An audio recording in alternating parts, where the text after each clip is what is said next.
Hi, this is Bill Raymond. Very often, I think back to my days working at large companies as a full-time employee, and very frequently, we had to do these things called 360 reviews. It's where I rated myself and my performance, and my peers rated me and my performance, and then my manager took all of that and rolled it up however they rolled it up. Maybe that meant I didn't get a promotion, or a salary increase, or a bonus, or maybe it did. But this whole process of just rating people, it feels like you're going into some social media site and pressing the thumbs up or the thumbs down button sometimes on a person. And I don't feel like that's the way to do this. That's why Glenn Gao is on this podcast today. Glenn is going to walk us through objective setting using what's called OKRs, or objectives and key results. One of the things that I think is really great about this approach is that everyone is on the same page as to what exactly they need to do in order to be successful in the company. So I hope you enjoy this podcast. And also, if you happen to be on LinkedIn, you might want to connect to our Agile in Action with Bill Raymond podcast. There you'll be able to see any new podcasts that get announced, and you could even recommend ideas for future podcasts. Let's get started. Welcome to the Agile in Action podcast with Bill Raymond. Bill will explore how business disruptors are adopting agile techniques to gain a competitive advantage in this fast-paced, technology-driven market. Hi, and welcome to the podcast. Today, I'm joined by Glenn Gao, the CEO therapist, and he is a CEO coach. Hey, Glenn, how are you doing today?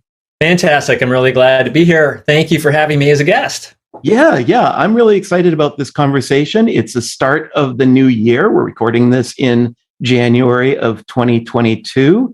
And one of the big things that almost every organization does, and probably every organization should do, is think about setting and achieving corporate objectives. And that's what we're talking about today. Before we get started, could you tell us a little bit about yourself, Glenn? Sure. I work with CEOs to help them become more successful and happier.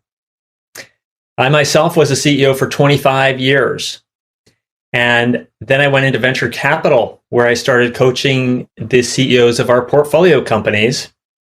And now, because I fell in love with that work so much, I am now focused on making the lives of CEOs better. And it's interesting because this very topic of setting and achieving objectives is a very big one in my conversations with my CEOs, especially this time of year. Can you just sort of set the framework for what you're referring to when you're talking about setting objectives? Sure. There's a set of things I'm going to talk about which come before the objectives, and then I'll talk specifically about the objectives themselves. We've all heard of vision, mission, and values. And it turns out that those are extraordinarily important for a CEO to set the tone and the context for any discussion about objectives. See, the team needs to buy into the story that the CEO is putting forth. The vision is the big one. This is the big, exciting thing that we're going to become. The mission is how we get there. And then the values represent the cornerstones of the culture that the CEO wants everyone to live by.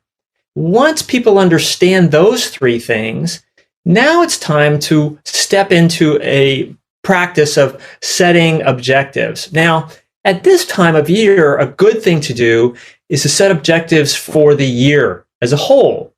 I'm offering a complimentary coaching session to CEOs. If you're accepted, you'll receive a one-on-one coaching session with me at absolutely no cost or obligation. Due to my current commitments, I'm only able to accept a modest number of requests for coaching. During the coaching session, we'll immediately go to work and address your highest priority challenges. You will walk away with ways to begin solving your biggest problems. And you'll get a sense for whether or not we're a fit for each other. To see if you qualify for this coaching session, visit the website currently showing on your screen, or click the link in the description below. Thank you. Now, the setting of objectives, I'm going to use the term objectives instead of goals because we're going to talk about something called OKRs, which stands for objectives and key results. So just to be clear, we won't be using the phrase goals, although they're similar to objectives. When a CEO steps back and starts talking about what are our objectives for 2022, there are a few things to keep in mind. One, they've already set the context with the vision, mission, and values. Next, those objectives are things that don't necessarily have to be measurable. We'll get to that when we talk about key results. The objectives could be to create a great company culture. It could be to expand internationally. An objective could be to hire the best people on the planet. Those could be objectives that a CEO sets forth. There's almost always a revenue objective in there as well. I would encourage anyone in thinking about setting objectives for whatever time frame to limit them to no more than 4. That's hard to do, but it's important to do. Because if a company starts setting more than 4, my favorite number is 3, but if a company starts setting more than 4 objectives, what we're going to discover is you can't actually achieve that many objectives. So, when the CEO puts forth the idea of the objectives, the important next step is to socialize this with the leadership team and get their feedback. Have them be part of the process of setting the objectives. Because if we choose the wrong objectives, we're going to go off doing the wrong things for the next 12 months. And it's very important to get everyone's buy-in. You don't have to agree with your leadership team that a particular objective is a good or bad one, but you want their buy-in whenever you can so that everybody's literally on the same page. Now, let's assume we've gone through that exercise. We've set the objectives for 2022. The next thing to do is to narrow that down to just the first quarter, or pick any quarter wherever you are on the calendar, and focus just on the next 90 days, because now we're going to talk about key results. It turns out that the 90-day time frame is pretty magical in terms of planning and the feedback loop that you need to ensure that people are actually doing the work and getting the work done. So now we've done 2022. Now let's look at Q1. We keep the same objectives. The next thing we do is under each objective, we want to choose the small number, again, between 3 and 4, of what I call key results. So take one of those objectives. It could be we want to grow the company. Well, what is the key result we're looking for in Q1? A common example would be we want annual recurring revenue of $10 million in Q1. We want to achieve that number in Q1. That's a very measurable result. That's the key for a key result, is that it be measurable in some way. The next thing we want to do is, while we're socializing this, remember I talked about how important that is, and we're getting feedback from the leadership team, ultimately we're going to assign a key result to one executive. One person's going to own that. And they need to feel comfortable owning that. They need to say, that is a key result I'm going to be focused on, and I'm willing to sign up for that. When the entire exercise is done, any one executive will have between 1 and 4, usually, key results that they own. Now, there's a very important discussion here about what does that mean to own a key result. Mm-hmm. For a leadership team member, let's say the VP of sales in this example, they're making a commitment to not only the CEO, but to the rest of the leadership team that they're going to do everything in their power to make that. So now let's say everybody on the leadership team has a key result, one that tucks in nicely under one of the objectives. What's really wonderful about this process is that if you stop the meeting then and there, now everybody walking out of the meeting has a clear understanding of what they need to focus on. One of the beautiful things about this process is what I call alignment. Mm-hmm. Everybody's gone through the planning process, everybody's agreed to what they need to focus on, and now they actually know exactly what they need to go do for the next 90 days. it really clears the air of all the other things that are happening in someone's life and helps them focus on the most important thing, that key result.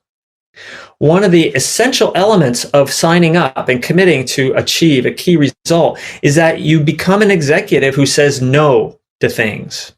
And there's the concept of the parking lot. Let's say I'm the head of sales and I've signed up for a certain key result. And this great idea pops in, which is, hey, we should expand our channel relationships or our partnerships. And I'm thinking, as the VP of sales, that's a pretty good idea. But I'm going to put that in the parking lot. We're going to pick that up when we start doing planning for Q2. Why? Because that's not something we agreed on to do in Q1. If it can wait, and almost always these ideas can wait, we're going to put it in the parking lot, we'll bring it up later, because I'm going to say no to that, at least for the next 90 days. The next most important thing here, and this is the job of the CEO, is to say, Glenn, as VP of sales, you own these key results, but Bill, you're VP of whatever, finance, marketing, product, engineering. I'm going to need you, Bill, to support Glenn in achieving his objectives. Why? Because nobody can do this alone. We are a team. And Bill, even though, let's say you're head of marketing, Bill, even though you signed up for a key result called 20 SQLs for the next quarter, I still need you to support Glenn in some of these other aspects of him achieving his key result. And I'm going to be watching for collaboration. So Bill and Glenn, when the quarter's over and we look at whether or not you achieved your key results, I'm also going to be looking at, have you been a team member? Have you collaborated? Have you supported each other? Because that's just as important as you performing individually. So let me take a pause there. I've been talking a while, Bill, and let you ask some questions about how this process works. Yeah, no, for sure. You know, I remember the very first time that I was, what do you call it, like told I was going to be anointed a senior person in an organization. And I always thought, whoa, this is really cool. All right, I get to be a vice president. And then I was told, oh, now, by the way, you need to work with us to set objectives, and then we're holding you accountable. And I was saying, oh, wait a minute, hold on a minute. And I remembered it was very interesting process to go through the first. I mean, it's one thing for you to sit down with, usually, you know, a very common thing is that you sit down with your manager and your manager says, here are all the things going on in the company, so please focus on this. Right. That's really easy. It's another thing when you know that, you know, your financial objectives are tied to this collaborative element here around setting objectives, and also you are kind of setting the framework for how the company's going to work. That's right. And one of the things that I thought was super interesting going through that process was trying to figure out how we could measure ourselves. Always came down to something around money or growth, right? I mean, very rarely does a company say, we're going to lose money this year. Right. You know, our objective is to just spend through the roof. Now, a startup might do that, but they're also doing that because they're trying to get market share or something like that. That's right. It all comes down to money. And so one of the things that happened to me the very first time I did this, I was pretty excited about it. We had these objectives set, and I had a lot more involvement with sales for the first time in my life. And one of the things that I was struggling with is, how do we track that information? And I spent that first quarter that you said is so important, collaborating and all that, getting, you know, tracking to see how well we do against getting those numbers. I spent most of it trying to figure out technology so I could track my numbers. And I did not spend that time and effort really doing what I needed to do, which was to spend more time with this. I mean, I was spending more time with the salespeople, but I was doing it the wrong way, just working with them to build a CRM tool. Yeah. And honestly, we could have just stuck with this Excel spreadsheet. And so I definitely, for that first quarter, actually the second quarter as well, did not meet my personal objectives on how I needed to interact with sales, A, and that B, that probably did affect, I'm sure it did affect sales. And Right. had I not maybe been given a little bit of leeway because that was my first time doing it, I think I would have been in a world of hurt. So this whole idea of making sure that we are collaborating and the CEO being heavily involved in tracking that, not at the end of a quarter, but over the course of time to make sure everyone's working together is, to me, that really resonates. I'm glad you brought that up. I want to share a few examples of what works and what doesn't work in this regard. Mm-hmm. I have worked with some CEOs where at the end of the quarter, I will ask them, well, how did the company do against its OKRs? And they have to say, oh, wait a minute, let me go see. That's a very bad sign. That means that they haven't been measuring that closely. They haven't had that front and center. And ultimately, in every case, when I get the answer, let me go see, meaning I really don't know the answer is we didn't do a good job of achieving our key results. So the best practice is that the key result measurement and the key result progress needs to happen in every one-on-one that the CEO has. So very simply, at the top of the agenda, when a CEO has a one-on-one with one of their direct reports, is progress against the key results. And it's the responsibility of the person reporting to the CEO to tell them what the progress is. So for example, let's pretend it's you, Bill, and you're struggling with trying to figure out how to even measure your progress. We're going to figure out in the first 2 weeks of the quarter that you have an obstacle to achieving your goal, which is the very measurement itself. It could be any obstacle. It could be you need to hire people. It could be you don't have enough budget. It could be whatever. The point is, you, as I'm going to pretend I'm the CEO and you're the head of operations, let's say, you are going to tell me within the first week or two, hey, this isn't green, it isn't yellow, it's red. That requires a discussion. If it's red, that means it's not working. And so at that point, I'm going to say to you, Bill, okay, it's not working. By the way, most people are going to have some red early on in the quarter. Okay, it's just the nature of this process. But I'm going to say to you, Bill, that here's a best practice. What's your recommendation for what we do about this? Because I, as a CEO, I'm not here to solve your problems. I'm here to remove obstacles if I can, but I want you to make a recommendation. And you might say, Glenn, I thought we were going to do it in Salesforce, but we're going to have to do it in spreadsheets. It's not going to be as accurate as I was hoping for, and I might need some administrative help. So I might say, that's a good recommendation, Bill. Go do that. Work with my assistant. You can use that person 2 hours a week to help you build and manage these spreadsheets. So, but notice, we did this at the beginning of the quarter. And what I expect to happen as the CEO is I expect that to turn to yellow and green very shortly after we've identified what the issue is and you've provided me with a good suggestion on how to address it. If that doesn't happen, you fall behind, and all of a sudden, I might ask you at the end of the second month, how's it going, Bill? And you're going to freak out, because you're not going to make it, and it's too late to do anything about it.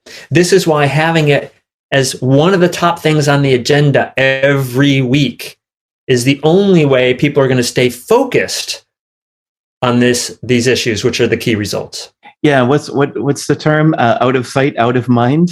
If you don't bring it up, what gets measured, what gets measured gets done. Yes. Yeah, exactly. And you don't really know if you're being measured still if it doesn't get brought up. It can't be unspoken, is what you're saying. Well, that's a really good point, Bill. Is people a point I make to all my CEOs is they're like dropping a big rock in a small pond. And CEOs don't quite recognize the impact they have of every word they say and everything they do, which means if I want to hear about your progress against the key results in every one-on-one, guess what? That's a ripple effect, meaning it's going to impact you and the people who report to you, because I'm going to ask about it every week.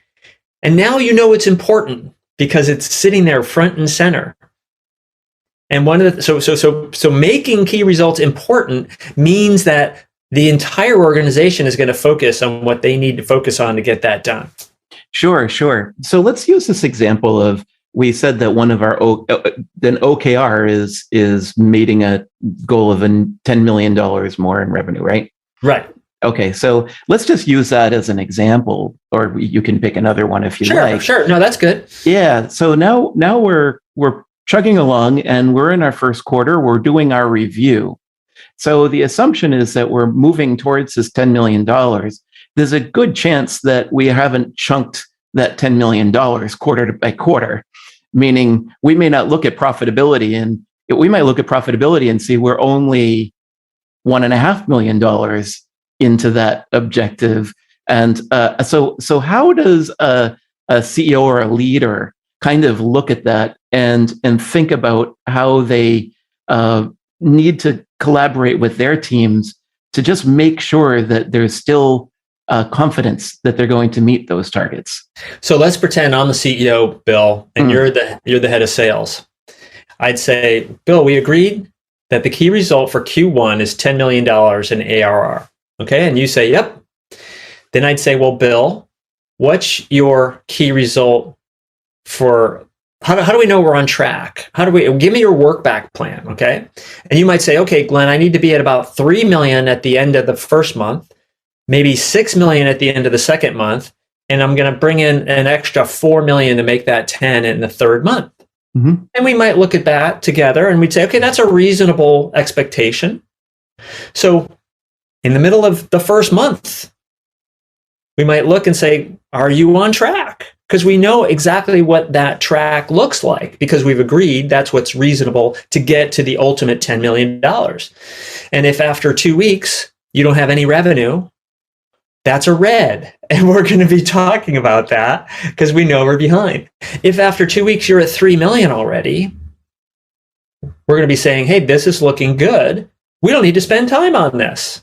Mm-hmm. Not right now. Later on, we'll talk about what's going well, because we want to know more about that and learn from that. But, Bill, let's not even talk about that right now. Let's talk about other things. Maybe the other things where you're falling behind, because you're ahead right now. I'm happy about that. Don't need to spend time managing you on that. Right. So that's interesting. Of course, the people that are listening to the podcast and know me are probably laughing, pretending that I'm a salesperson. You're head of sales. Yeah. Oh, yeah. I forgot about that. That makes me nervous. But I think that that's really good advice. Now, I'm actually kind of curious, though. We've been talking about executives sort of teaming together, and I do think that this whole concept of OKRs, what you talked about, I guess there's technically nothing new about it, right? There's some packaging around it. There's some thinking around it. We're talking about objective setting slightly differently now. Right. But one of the challenges that I do see is that we still have some of these walls. And I think that's why I'm talking to you, is because Agile is helping focus on it. The whole concept of Agile isn't to do project management better. It's to be a better company, mm-hmm. and change the way we work and reduce this whole siloing situation where, oh, no, I'm in sales, I'm in marketing, I'm in this department, and never the twain shall cross, and that kind of a thing. Right. So that's good. And we're seeing more and more of that collaboration that you're referring to. But how do we get this down to the rest of the organization so they feel like they're meeting objective? Because it's one thing for you to say, okay, Bill, make $10 million in additional revenue. How do we make sure that our teams feel like they are part of that effort, and it's not just me carrying the burden, but it's the organization? Sure. Well, since you're so good at sales, Bill, we're going to keep that as our example. So let's say we're simplifying the world, and you only have one key result: $10 million in ARR in Q1. Great. So now you take that, and you're going to go through the exact same exercise I, as the CEO, just did with my leadership team, and you're going to do it with yours.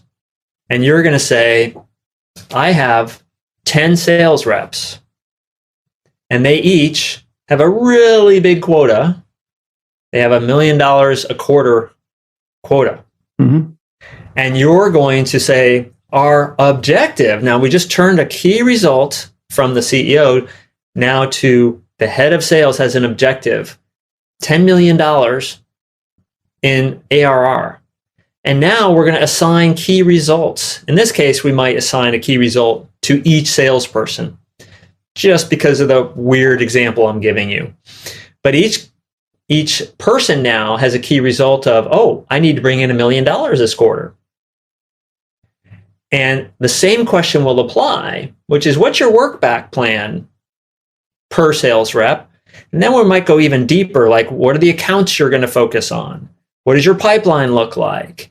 And these are the kind of conversations you're now going to have, because each person on your team knows where to focus. They know exactly what they're supposed to be doing every day to get their job done. And in your one-on-ones, when you meet with your team, in each one-on-one, you're going to ask them, how is it going against your quota of $1 million for this quarter? And you've asked them for a plan, right? Are you focusing on major accounts? Are you looking at particular deals that are going to get you through the quarter? And you're going to make sure they're telling you how they're progressing early on in the quarter so that you can help them with the obstacles that might get in their way. They might say, well, I need a different kind of presentation from marketing in order to make this happen. Or I need help with finance because we're going to be doing something unique. And you're going to help them remove the obstacles to closing that business, but they're just laser focused. And now if you get your entire team focused on achieving their individual key results, the chances of you getting yours goes way, way up. Yeah. And that's really good advice. And maybe I am to blame for having done this before. I don't know that I was, but I certainly know that it's happened to me before, where I have some very senior person that I'm working with to achieve some sort of an objective. Right. And it always seems the work always gets put back on me.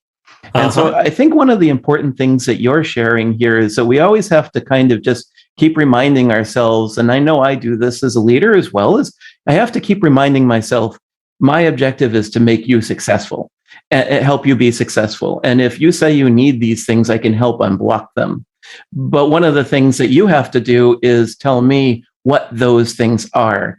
Exactly, Bill. That's a fantastic insight. There's a distinction. I'm just going to add on to what you've said. There's a distinction between the role of the manager. The role of the managers in how they operate with someone who reports to them. The role of the manager isn't to come up with how to solve the problem or even to solve the problem, except in cases where that person who's reporting to you can't do it alone. So a great best practice here is, and I'm gonna be the CEO again in this example, is, Bill, you have an obstacle. Well, what do you think you should do, Bill? And you might say, Glenn, I need the ability to discount further. I'm not going to like to hear that, but okay, that's what you believe is the answer. Now, I'm the only one who can make that decision. And so if I feel that's a true obstacle to you closing some important business, I might remove that obstacle for you. And I might say, for these 3 major accounts, I'm going to let you do that, Bill, because I'm the only one who has the power to do that. But notice you brought the suggestion to me. Mm-hmm. I didn't have to think about it, because my job isn't to solve your problems unless it's doing something unique that no one else could do, and by removing an obstacle. Right. Yeah, no, that's really good advice. I think it's very interesting. Sometimes you can kind of get stuck in your head a little bit, and you're not sure like what the right direction is. I know for me, when I get into that kind of problem solving mode, I need to sit down with someone and throw all the stuff up on a board or a Miro board or something like that, to say, because that your head piles up with all these ideas, right? And so then you have to kind of bring it down into something. So I can imagine that before I came to meet with you, then I would probably, and we have these challenges, we're not going to meet our OKRs, but let's throw these ideas up on the board. Let's see what some ideas are, and then see if we can measure what those ideas will have, what impact those ideas will have. And then I can kind of bring them back to you. I think that's interesting because there's some people that can just kind of do it naturally. They have this instinct where they can just say, yeah, I mean, if I don't have this ability to discount with these 3 major clients, then it's going to be a problem. And you know it, and that's what's going to get you there. Right. But there's others that kind of do need that collaborative approach. I know for me in the past, one of the things that I used to do was say that to my leadership. I haven't figured it out. And so then their answer is, we'll work with this person, and that person. And ultimately, that is not what I'm hearing from you. Is that was a wrong approach, because what I should have done is sat down with them to begin with, because you're measuring me on the collaboration that I have with my peers. Exactly right. OKRs. Exactly right. And one of the points I want to drill home before we wrap up here is the role of the CEO is to one of the key roles of the CEO is to develop their direct reports, to help them become better.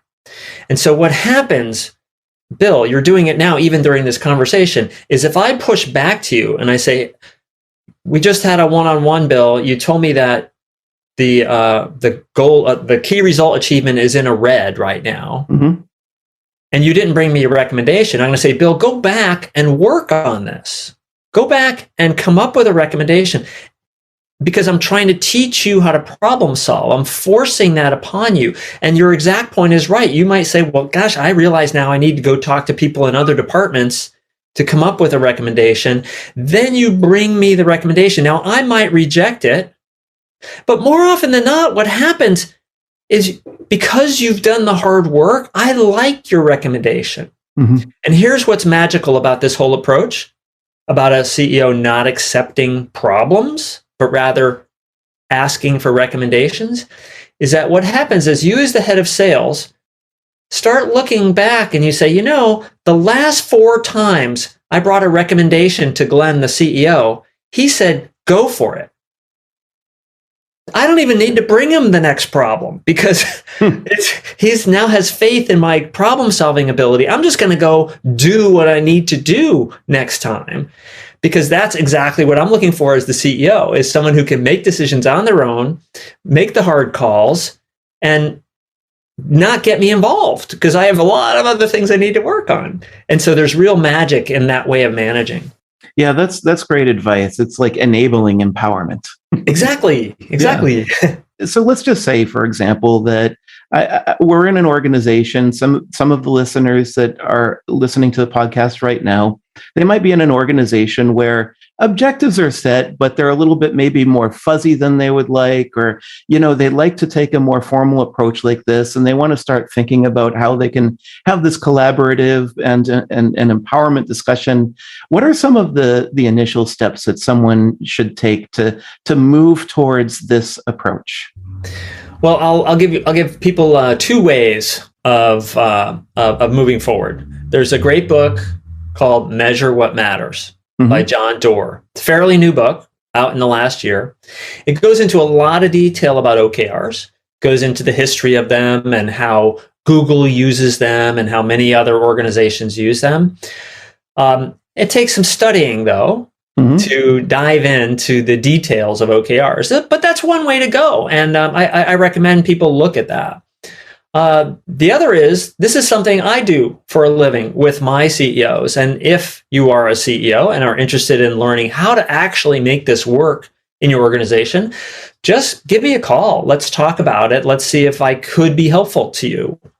We never know until we start exploring whether or not that's an important issue you need help with. What are some signs that say I'm doing well or I'm not? Well, let's take a look at the process that I'm suggesting you put in place is being able to measure the progress against each key result in the weekly one-on-one. So first, is the executive reporting to me actually reporting accurately? If it's always green, because they don't really want me to take a look at what's happening there, that's a problem, okay? If they are yellow and red, which is often going to be the case, and they're coming up with recommendations that I think are reasonable, then we're fine. If they don't fully understand how a key result works, now it takes some education and time before you can really understand the impact of these, then I might recognize that they don't fully understand the gravity of the key result and its importance. Then it's my job to look for those signals that, and this happens where the executive really isn't paying a lot of attention to the key result. They're not emphasizing that focus. So I have to look for the signals as the leader that those key results are not getting the attention they deserve. And I need to realign that executive to help them understand it is not acceptable to not spend the time focused on these key results. And this takes some time and effort to figure out. But the question is, what do you say you're going to do if someone doesn't achieve a key result? Not clear. And each CEO has to make their own decision about what are the implications of not achieving a key result. And we don't have time to go into the details of your choices there. But setting that and being clear about that early can help you understand how to manage these things when they get off track. Right. That's good advice. I do have one last question for you on this. Yeah. How do we hold the CEO accountable? Do these objectives go right up to the board level? A good CEO is going to present the corporate OKRs to the board. And while the CEO themselves may not own a singular key result, sometimes they do. Like, for example, we have to raise a Series D or what have you. And that's really the CEO's responsibility. But most of the time, the key results are going to be owned by his or her leadership team. But ultimately, when the quarter's done, the board's going to look at the performance of the key results and hold the CEO accountable. And that's fair. That's the way it should be done.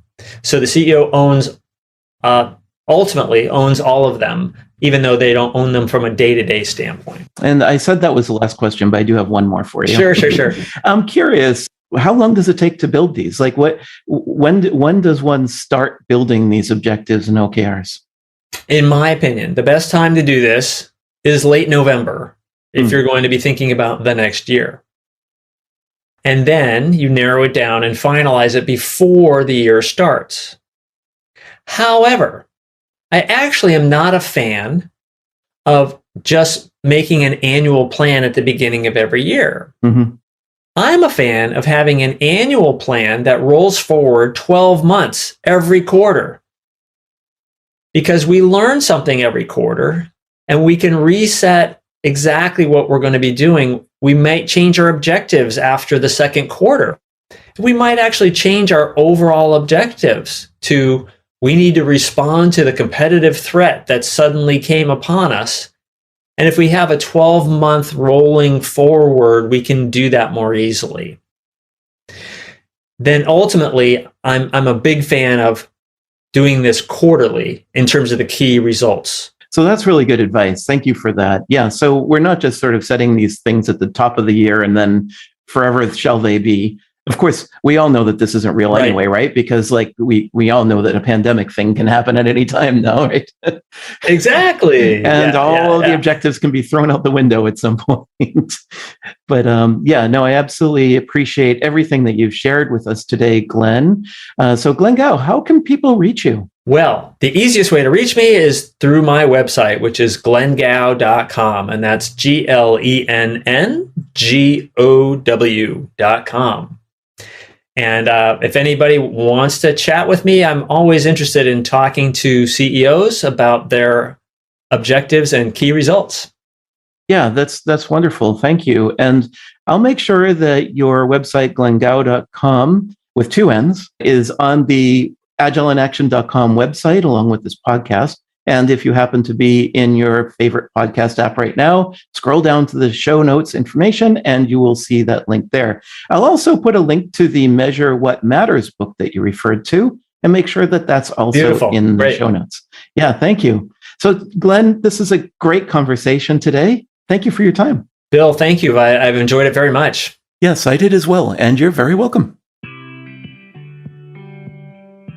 In this podcast, Glenn talked about setting objectives at a very high level in the organization. Glenn also mentioned that all the teams throughout the organization need to be aligned on those OKRs. To do that, many organizations use roadmaps. Now, those roadmaps have to remain aligned to OKRs. To learn more about that, you can listen to a previous podcast with Ryan Dawson. Go to agileinAction.com and look up the title, Are Roadmaps Causing Feature Factories? It's a really interesting conversation and helps to make sure that Agile teams remain aligned to company objectives. Thank you for listening to the Agile in Action podcast with Bill Raymond. Subscribe now to stay current on the latest trends in team organization and agile techniques. Please take a moment to rate and comment to help us grow this community.